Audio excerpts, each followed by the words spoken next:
श्री सत्यनारायण व्रत कथा। प्रथम अध्याय। व्यास जी ने कहा, एक समय की बात है, नैमिषारण्य तीर्थ में शौनकादि 88,000 ऋषियों ने पुराण वेत्ता श्री सूत जी से पूछा, हे सूत जी, इस कलयुग में वेद विद्या रहित मनुष्यों को प्रभु भक्ति किस प्रकार मिलेगी तथा उनका उद्धार कैसे होगा।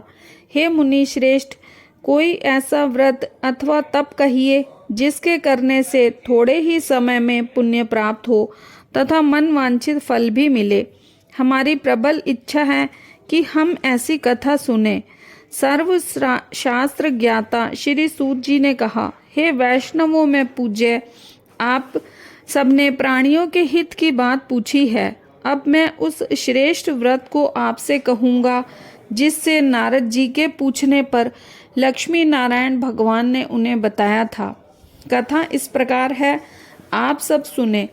एक समय देव ऋषि नारद जी दूसरों के हित की इच्छा से सभी लोकों में घूमते हुए मृत्यु लोक में आ पहुँचे। यहाँ अनेक योनियों में जन्मे प्रायः सभी मनुष्यों को अपने कर्मों के अनुसार कई दुखों से पीड़ित देख उन्होंने विचार किया कि किस यत्न के करने से प्राणियों के दुखों का नाश होगा। ऐसा मन में विचार कर श्री नारद जी विष्णु लोक गए।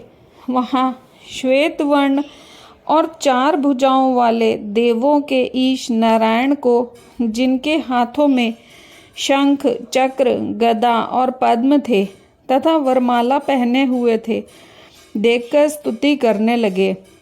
नारद जी ने कहा, हे भगवान, आप अत्यंत शक्ति से संपन्न हैं। मन तथा वाणी भी आपको नहीं पा सकती। आपका आदि मध्य अंत भी नहीं है। आप निर्गुण स्वरूप सृष्टि के कारण भक्तों के दुखों को नष्ट करने वाले हो। आपको मेरा नमस्कार है। नारद जी से इस प्रकार की स्तुति सुन विष्णु बोले, हे मुनि श्रेष्ठ, आपके मन में क्या है? आप किस काम के लिए यहाँ आगमन हुआ है? निसंकोच कहें। तब नारद मुनि ने कहा, मृत्यु लोक में सब मनुष्य जो अनेक योनियों में पैदा हुए हैं, अपने अपने कर्मों द्वारा अनेक प्रकार के दुखों से पीड़ित हैं। हे नाथ, यदि आप मुझ पर दया रखते हैं तो बताइए, उन मनुष्यों के सब दुख थोड़े से ही प्रयत्न से कैसे दूर हो सकते हैं। विष्णु भगवान ने कहा, हे नारद, मनुष्यों की भलाई के लिए तुमने ये बहुत ही अच्छा प्रश्न किया है। जिस व्रत के करने से मनुष्य मोह से छूट जाता है, वह व्रत मैं तुमसे कहना चाहता हूँ। बहुत पुण्य देने वाला, स्वर्ग तथा मृत्यु दोनों में दुर्लभ एक उत्तम व्रत है, जो आज मैं प्रेमवश होकर तुमसे कहता हूँ। श्री सत्यनारायण भगवान का ये व्रत विधि विधान पूर्वक संपन्न करके मनुष्य इस धरती पर सुख भोग कर मरने पर मोक्ष को प्राप्त होता है। श्री विष्णु भगवान के ये वचन सुनकर नारद मुनि बोले, हे भगवान, उस व्रत का फल क्या है, क्या विधान है? इससे पूर्व ये व्रत किसने किया है और किस दिन ये व्रत करना चाहिए? कृपया मुझे विस्तार से बताएं। श्री विष्णु ने कहा, हे नारद, दुख शोक आदि दूर करने वाला ये व्रत सब स्थानों पर विजय करने वाला है। भक्ति और श्रद्धा के साथ किसी भी दिन मनुष्य इस सत्यनारायण भगवान की संध्या समय ब्राह्मणों और बंधुओं के साथ धर्म परायण होकर पूजा करे। भक्ति भाव से नैवेद्य, केले का फल, शहद, घी, शक्कर अथवा गुड़, दूध और गेहूं का सवाया आटा लें। इन सबको भक्ति भाव से भगवान को अर्पण करें। बंधु बांधवों सहित ब्राह्मणों को भोजन कराएं। इसके पश्चात स्वयं भोजन करें। रात्रि में नृत्य गीत का आयोजन कर श्री सत्यनारायण भगवान का स्मरण करते हुए समय व्यतीत करें। कलिकाल में मृत्यु लोक में यही एक लघु उपाय है जिससे अल्प समय और अल्प धन में महान पुण्य प्राप्त हो सकता है। द्वितीय अध्याय। सूत जी ने कहा, हे ऋषियों, जिन्होंने पहले समय में इस व्रत को किया उनका इतिहास कहता हूँ, आप सब ध्यान से सुने। सुंदर काशीपुरी नगरी में एक अत्यंत निर्धन ब्राह्मण रहता था।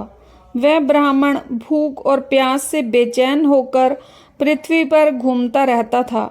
ब्राह्मणों से प्रेम करने वाले श्री विष्णु भगवान ने ब्राह्मण को देखकर एक दिन बूढ़े ब्राह्मण का रूप धारण कर निर्धन ब्राह्मण के पास जाकर आदर के साथ पूछा, हे विप्र, तुम नित्य ही दुखी होकर पृथ्वी पर क्यों घूमते हो? हे श्रेष्ठ ब्राह्मण, ये सब मुझसे कहो, मैं सुनना चाहता हूँ। दरिद्र ब्राह्मण ने कहा, मैं निर्धन ब्राह्मण हूँ, भिक्षा के लिए पृथ्वी पर फिरता हूँ। हे भगवान, यदि आप इससे छुटकारा पाने का कोई उपाय जानते हो तो कृपा कर मुझे बताएं। वृद्ध ब्राह्मण का रूप धारण किए श्री विष्णु भगवान ने कहा, हे ब्राह्मण, श्री सत्यनारायण भगवान मनवांछित फल देने वाले हैं, इसीलिए तुम उनका पूजन करो। इससे मनुष्य सब दुखों से मुक्त हो जाता है। दरिद्र ब्राह्मण को व्रत का सारा विधान बताकर बूढ़े ब्राह्मण का रूप धारण करने वाले श्री सत्यनारायण भगवान अंतर्ध्यान हो गए। जिस व्रत को वृद्ध ब्राह्मण ने बताया, मैं उसको अवश्य करूँगा, यह निश्चय कर वह दरिद्र ब्राह्मण घर चला गया। परंतु उस रात्रि उस दरिद्र ब्राह्मण को नींद नहीं आई। अगले दिन वह जल्दी उठा और श्री सत्यनारायण भगवान का व्रत करने का निश्चय कर भिक्षा मांगने के लिए चल दिया। उस दिन उसको भिक्षा में बहुत सारा धन मिला, जिससे उसने पूजा का सामान खरीदा और घर आकर अपने बंधु बांधवों के साथ भगवान श्री सत्यनारायण का व्रत किया। इसके करने से वह दरिद्र ब्राह्मण सब दुखों से छूटकर अनेक प्रकार की संपत्तियों से युक्त हो गया। तभी से वह विप्र हर मास व्रत करने लगा। इस प्रकार सत्यनारायण भगवान के व्रत को जो शास्त्र विधि के अनुसार करेगा, वह सब पापों से छूटकर मोक्ष को प्राप्त होगा। आगे जो मनुष्य पृथ्वी पर श्री सत्यनारायण भगवान का व्रत करेगा, वह सब दुखों से छूट जाएगा। इस तरह नारद जी से सत्यनारायण भगवान का कहा हुआ व्रत मैंने तुमसे कहा। हे विप्रो, अब आप और क्या सुनना चाहते हैं, मुझे बताएं। ऋषियों ने कहा, हे मुनीश्वर, संसार में इस विप्र से सुनकर किस किस ने इस व्रत को किया, ये सब हम सुनना चाहते हैं। इसके लिए हमारे मन में श्रद्धा है। श्री सूत जी ने कहा, हे मुनियों, जिस जिस प्राणी ने इस व्रत को किया है उन सब की कथा सुनो।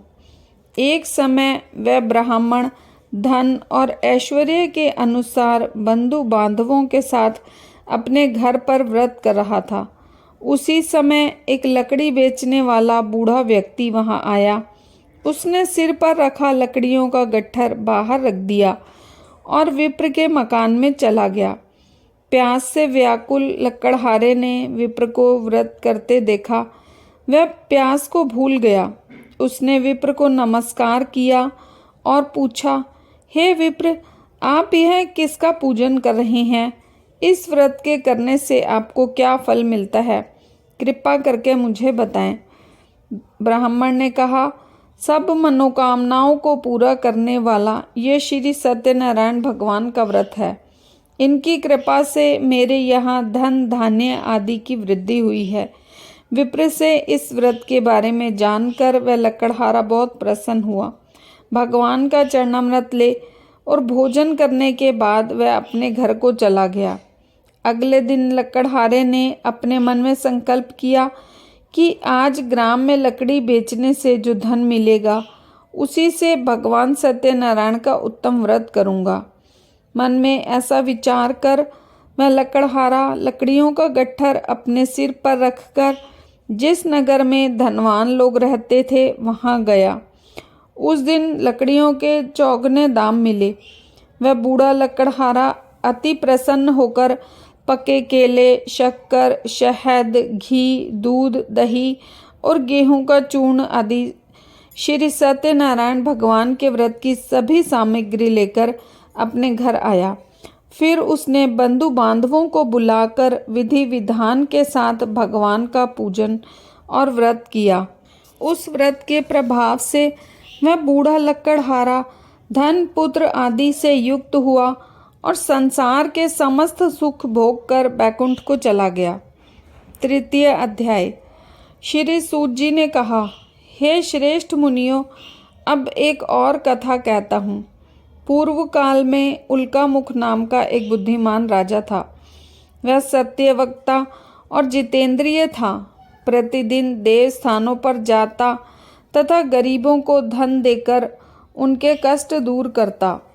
उसकी पत्नी सुंदर और साध्वी स्त्री थी। भद्रशिला नदी के तट पर उन दोनों ने श्री सत्यनारायण भगवान का व्रत किया। उस समय वहाँ साधु नामक एक वैश्य आया। उसके पास व्यापार के लिए बहुत सा धन था। राजा को व्रत करते देख उसने विनय के साथ पूछा, हे राजन, भक्ति युक्त चित्त से आप ये क्या कर रहे हैं? मेरी सुनने की इच्छा है, कृपया आप मुझे भी बताइए। महाराज उल्कामुख ने कहा, हे साधु वैश्य, मैं अपने बंधु बांधवों के साथ पुत्र आदि की प्राप्ति के लिए महाशक्तिमान सत्यनारायण भगवान का व्रत पूजन कर रहा हूँ। राजा के वचन सुनकर साधु नामक वैश्य ने आदर से कहा, हे राजन, मुझे भी इस सब का विधान बताइए। मैं भी आपके कथनानुसार इस व्रत को करूँगा। मेरे यहाँ भी कोई संतान नहीं है। मुझे विश्वास है कि इससे निश्चय ही मेरे यहाँ भी संतान होगी। राजा से सब विधान सुन व्यापार से निवृत्त हो वह वैश्य खुशी खुशी अपने घर आया। वैश्य ने अपनी पत्नी लीलावती से संतान देने वाले उस व्रत का समाचार सुनाया और प्रण किया कि जब हमारे यहाँ संतान होगी तब मैं इस व्रत को करूँगा। एक दिन उसकी पत्नी लीलावती सांसारिक धर्म में प्रवृत्त हो गर्भवती हो गई। 10वें महीने में उसने एक सुंदर कन्या को जन्म दिया। कन्या का नाम कलावती रखा गया। इसके बाद कलावती ने अपने पति को स्मरण दिलाया कि आपने जो भगवान का व्रत करने का संकल्प लिया था, अब उसे पूरा कीजिए। साधु वैश्य ने कहा, हे प्रिय, मैं अपनी कन्या के विवाह पर इस व्रत को करूँगा। इस प्रकार पत्नी को आश्वासन दे वह व्यापार करने चला गया। काफ़ी दिनों पश्चात लौटा तो उसने नगर में सखियों के साथ अपनी पुत्री को खेलते देखा। वैश्य ने तत्काल एक दूत को बुलाकर कहा कि उसकी पुत्री के लिए कोई सुयोग्य वर की तलाश करो। साधु नामक वैश्य की आज्ञा पाकर दूत कंचन नगर पहुंचा और उनकी लड़की के लिए एक सुयोग्य वणिक पुत्र ले आया। वणिक पुत्र को देखकर साधु नामक वैश्य ने अपने बंधु बांधवों सहित प्रसन्नचित होकर अपनी पुत्री का विवाह उसके साथ कर दिया। वैश्य विवाह के समय भी सत्यनारायण भगवान का व्रत करना भूल गया। इस पर श्री सत्यनारायण भगवान क्रोधित हो गए। उन्होंने वैश्य को श्राप दिया कि तुम्हें दारुण दुख प्राप्त होगा। अपने कार्य में कुशल साधु नामक वैश्य अपने जमाता सहित नावों को लेकर व्यापार करने के लिए समुद्र के समीप रत्नसारपुर नगर में गया। दोनों ससुर जमाई चंद्रकेतु राजा के नगर में व्यापार करने लगे। एक दिन भगवान सत्यनारायण की माया से प्रेरित एक चोर राजा का धन चुराकर भागा जा रहा था। राजा ने दूतों को अपने पीछे आते देख चोर ने घबराकर राजा के धन को उसी की नाव में चुपचाप रख दिया जहां वे ससुर जमाई ठहरे थे। ऐसा करने के बाद वे भाग गया। जब दूतों ने उस साधु वैश्य के पास राजा के धन को रखा देखा तो ससुर जमाता दोनों को बांधकर ले गए और राजा के समीप जाकर बोले, हम ये 2 चोर पकड़कर लाए हैं। कृपया करके बताएं कि इन्हें क्या सजा दी जाए। राजा के ने बिना उन दोनों की बात सुने ही उन्हें कारागार में डालने की आज्ञा दे दी। इस प्रकार राजा की आज्ञा से उनको कठिन कारावास में डाल दिया गया तथा उनका धन भी छीन लिया गया। सत्यनारायण भगवान के श्राप के कारण साधु वैश्य की पत्नी लीलावती व पुत्री कलावती भी घर पर बहुत दुखी हुई। उनके घरों में रखा धन चोर ले गए। एक दिन शारीरिक व मानसिक पीड़ा तथा भूख प्यास से अति दुखित हो भोजन की चिंता में कलावती एक ब्राह्मण के घर गई। उसने ब्राह्मण को श्री सत्यनारायण भगवान का व्रत करते देखा। उसने कथा सुनी तथा प्रसाद ग्रहण कर रात को घर आई। माता ने कलावती से पूछा, हे पुत्री, तू अब तक कहाँ रही? तेरे मन में क्या है? कलावती बोली, हे माता, मैंने एक ब्राह्मण के घर श्री सत्यनारायण भगवान का व्रत होते देखा है। कलावती के वचन सुन लीलावती ने सत्यनारायण भगवान के पूजन की तैयारी की। उसने परिवार और बंधु बांधवों सहित श्री सत्यनारायण भगवान का पूजन व व्रत किया और वर मांगा कि मेरे पति और दामाद शीघ्र ही घर वापस लौट आएं। साथ ही भगवान से प्रार्थना की कि हमारा अपराध क्षमा करो।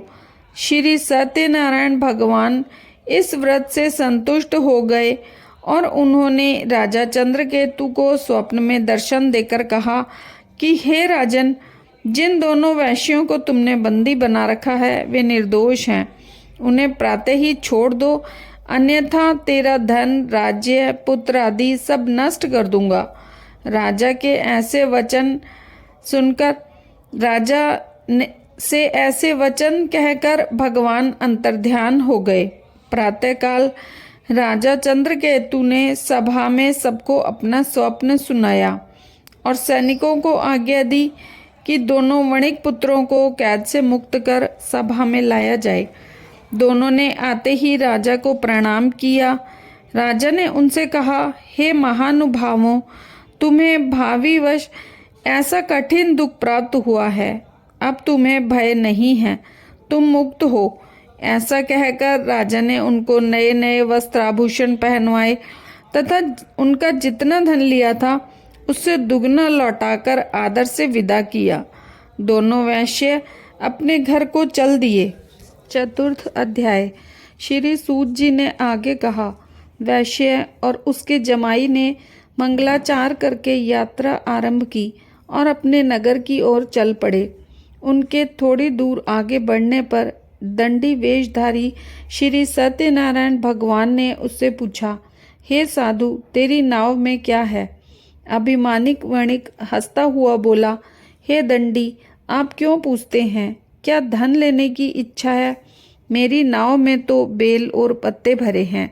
वैश्य के कठोर वचन सुन दंडी वेशधारी श्री सत्यनारायण भगवान ने कहा, तुम्हारा वचन सत्य हो। ऐसा कहकर वे वहां से कुछ दूर जाकर समुद्र के किनारे बैठ गए। दंडी महाराज के जाने के पश्चात वैश्य ने नित्य क्रिया से निवृत्त होने के बाद नाव को ऊंची उठी देखकर अचंभा किया तथा नाव में बेल पत्ते आदि देख मूर्छित हो जमीन पर गिर पड़ा। मूर्छा खुलने पर अत्यंत शोक प्रकट करने लगा। तब उसके जमाता ने कहा, आप शोक न करें, यह दंडी महाराज का श्राप है, अतः उनकी शरण में ही चलना चाहिए, तभी हमारी मनोकामना पूरी होगी। जमाता के वचन सुनकर वह साधु नामक वैश्य दंडी महाराज के पास पहुंचा और भक्ति भाव से प्रणाम करके बोला, मैंने जो आपसे असत्य वचन कहे थे उनके लिए मुझे क्षमा करें। ऐसा कहकर वैश्य रोने लगा। तब दंडी भगवान बोले, हे वणिक पुत्र, मेरी आज्ञा से तुझे बार बार दुख प्राप्त हुआ है। तू मेरी पूजा से विमुख हुआ है। साधु नामक वैश्य ने कहा, हे भगवान, आपकी माया से ब्रह्मा आदि देवता भी आपके रूप को नहीं जान पाते, तब मैं अज्ञानी भला कैसे जान सकता हूँ। आप प्रसन्न होइए, मैं अपनी सामर्थ्य के अनुसार आपकी पूजा करूँगा। मेरी रक्षा करो और पहले के समान मेरी नौका को धन से पूर्ण कर दो। उसके भक्ति युक्त वचन सुनकर श्री सत्यनारायण भगवान प्रसन्न हो गए और उसकी इच्छा अनुसार वर देकर अंतर्ध्यान हो गए। तब ससुर व जमाता दोनों ने नाव पर आकर देखा कि नाव धन से परिपूर्ण है। फिर वह भगवान सत्यनारायण का पूजन कर जमाता सहित अपने नगर को चला। जब वह अपने नगर के निकट पहुंचा तब उसके दूत को अपने घर भेजा। दूत ने साधु नामक वैश्य के घर जाकर उसकी पत्नी को नमस्कार किया और कहा, आपके पति अपने दामाद सहित इस नगर के समीप आ गए हैं। लीलावती और उसकी कन्या कलावती उस समय भगवान का पूजन कर रही थी। दूत के वचन सुनकर साधु की पत्नी ने बड़े हर्ष के साथ सत्यदेव का पूजन पूर्ण किया और पुत्री से कहा, मैं अपने पति के दर्शन को जाती हूँ, तू कार्य पूर्ण कर शीघ्र आ जाना। परंतु कलावती पूजन एवं प्रसाद छोड़कर अपने पति के दर्शनों के लिए चली गई। प्रसाद की अवज्ञा के कारण सत्यदेव रुष्ट हो गए। फलस्वरूप उन्होंने पति को नाव सहित पानी में डुबो दिया। कलावती अपने पति को ना देख रोती हुई जमीन पर गिर पड़ी। नौका को डूबा हुआ तथा कन्या को रोती देख साधु वैश्य दुखी हो बोला, हे प्रभु, मुझसे या मेरे परिवार से जो भूल हुई है उसे क्षमा करो। उसके दीन वचन सुन सत्यदेव भगवान प्रसन्न हो गए। आकाशवाणी हुई, हे वैश्य, तेरी कन्या मेरा प्रसाद छोड़कर आई है, इसीलिए इसका पति अदृश्य हुआ है। यदि वह घर जाकर प्रसाद खाकर लौटे तो इसका पति अवश्य मिलेगा। आकाशवाणी सुन कलावती ने घर पहुंचकर प्रसाद खाया और फिर आकर अपने पति के दर्शन किए। तत्पश्चात साधु वैश्य ने वहीं बंधु बांधवों सहित सत्यदेव का विधि पूर्वक पूजन किया। वह इस लोक का सुख भोगकर अंत में स्वर्ग लोक को गया। पंचम अध्याय। श्री सूत जी ने आगे कहा, हे ऋषियों, मैं एक और भी कथा सुनाता हूँ, उसे सुनो। प्रजा पालन में लीन तुंगध्वज नाम का एक राजा था। उसने भगवान सत्यदेव का प्रसाद त्याग कर बहुत दुख पाया। एक समय राजा वन में वन्य प्राणियों को मारकर बड़ के वृक्ष के नीचे आया। वहां उसने ग्वालों को भक्ति भाव से बंधु बांधवों सहित सत्यनारायण का पूजन करते देखा। परंतु राजा देखकर भी अभिमानवश न तो वहां गया और न ही सत्यदेव भगवान को नमस्कार किया। जब ग्वालों ने भगवान का प्रसाद उनके सामने रखा तो वह प्रसाद त्याग कर अपने नगर को चला गया। नगर में पहुंचकर उसने देखा कि उसका सब कुछ नष्ट हो गया है। वह समझ गया कि ये सब भगवान सत्यदेव ने ही किया है। तब वह उसी स्थान पर वापस आया और ग्वालों के समीप गया और विधि पूर्वक पूजन कर प्रसाद खाया तो सत्यनारायण की कृपा से सब कुछ पहले जैसा हो गया और दीर्घ काल तक सुख भोगकर मरने पर स्वर्ग लोक को चला गया। जो मनुष्य इस परम दुर्लभ व्रत को करेगा, श्री सत्यनारायण भगवान की कृपा से उसे धन धान्य की प्राप्ति होगी। निर्धन धनी और बंदी बंधन से मुक्त हो निर्भय हो जाता है। संतानहीन को संतान प्राप्त होती है तथा सब मनोरथ पूर्ण होकर अंत में वह बैकुंठ धाम को जाता है। जिन्होंने पहले इस व्रत को किया, अब उनके दूसरे जन्म की कथा भी सुनिए। शतानन नामक ब्राह्मण ने सुदामा के रूप में जन्म लेकर श्री कृष्ण की भक्ति कर मोक्ष प्राप्त किया। उल्का मुख नाम के राजा दशरथ बने और श्री रंगनाथ का पूजन कर बैकुंठ को प्राप्त हुए। साधु नाम के वैश्य ने धर्मात्मा व सत्य प्रतिज्ञ राजा मोरध्वज बनकर अपनी देह को आरे से चीरकर दान करके मोक्ष प्राप्त किया। महाराज तुंगध्वज स्वयंभू मनु हुए। उन्होंने बहुत से लोगों को भगवान की भक्ति में लीन कर मोक्ष प्राप्त किया। लक्कड़हारा भील अगले जन्म में गुह नामक निषाद राजा हुआ, जिसने भगवान राम के चरणों की सेवा कर मोक्ष प्राप्त किया। श्री सत्यनारायण जी की आरती।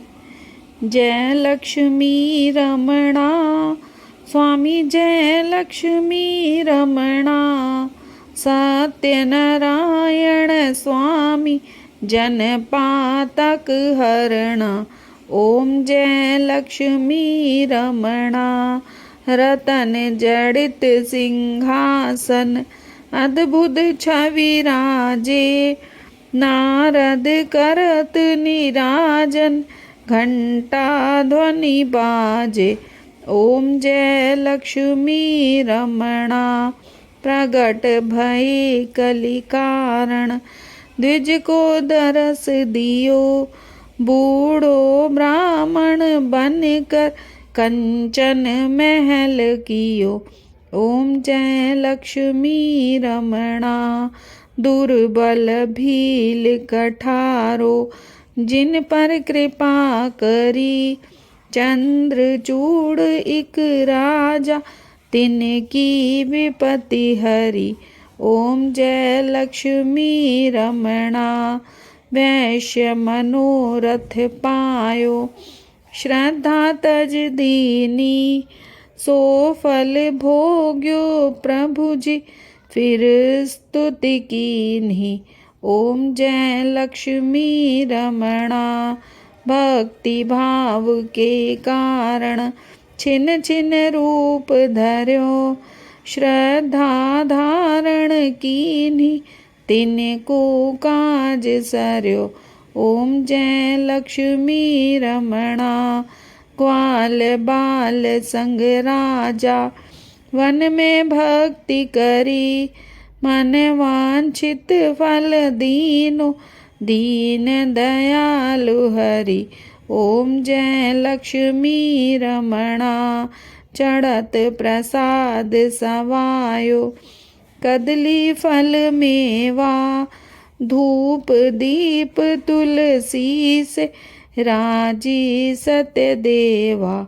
ओम जय लक्ष्मी रमणा, सत्यनारायण जी की आरती जो कोई गावे, रिद्धि सिद्धि सुख संपत्ति सहज रूप पावे।